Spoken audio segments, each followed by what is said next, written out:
Willis, who is failing here in this entire system? Because you're talking about 1,376. We may be talking about Dr. Kiza Besigye recently, but there are cases 1,376 of them. The number one failure in terms of personality is William Ruto. Because ultimately, he is the chief executive of the country. And I say this because of the following reasons. The key issue of Besigye is not just a standalone issue. We are having foreign mercenaries, because when they come into Kenya, they're no longer police officers or security agencies. These become mercenaries because their jurisdiction don't extend to Kenya. Coming into this country and forcefully abducting people, committing acts of refoulement, committing acts of extraditions without following the laws of Kenya.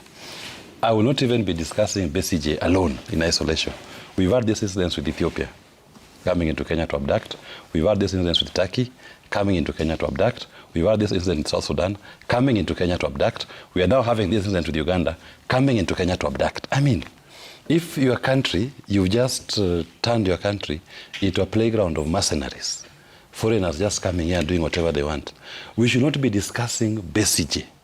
We should be discussing where is the sovereignty of the Kenyan state and where is the chief executive officer of the Republic of Kenya when all these foreign nationals are coming here and committing all manner of things against people who are lawfully resident in Kenya. Look at the charge sheet Besigye has been slapped with. The offense relates to being in possession of firearms in Riverside. I mean, that is, it even speaks to the question of geographical application of the laws of Uganda.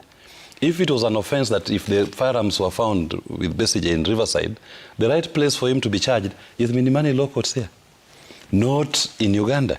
Because if it's an offense committed within the Kenyan state. And Kenyan state agencies cannot say we don't know. We should not even be investigating or even condemning Besigye at this point alone. We should actually be calling our executive to account that how have you allowed foreign mercenaries to be running amok within the Republic of Kenya? That, to me, is a great indictment. The Ugandans have their issue with Museveni and what he's doing to Besigye. But Kenyans must have their issue with their leadership. That what is happening to our sovereignty today?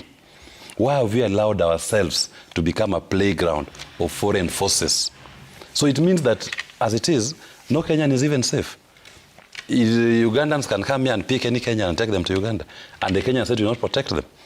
We've seen it now. I've counted, just off the top of my head, I've counted 5 nationals who've come here. Foreign states have come here and grabbed nationals and taken them to their countries. And if we are not careful, and I listen to these members of parliament, I'm getting sad every day because they are speaking PR language. At this point, they should be having a hue and cry as to the breach of our sovereignty, not telling us that these are sensitive issues we discuss as a committee and we are satisfied. What is your satisfaction is not enough. We should be seeing accountability, and that accountability must be public. Who let the guard down? Has he been called to order? When you say Besigye came here as a private citizen, any person who has walked into this country is subject to the laws of this republic, whether he's a citizen of Kenya or a foreign national. So your status as a private citizen or a public citizen, no. Your status does not mean that now the laws of Kenya don't apply to you. They apply to you. Okay. And more so when you are within jurisdiction of Kenya lawfully. Besigye was here lawfully, came through the port, was attending a public function, Martha Karua's book launch. So he ought to enjoy the full rubric of the laws of Kenya. And Kenya itself must be the #1 complainant.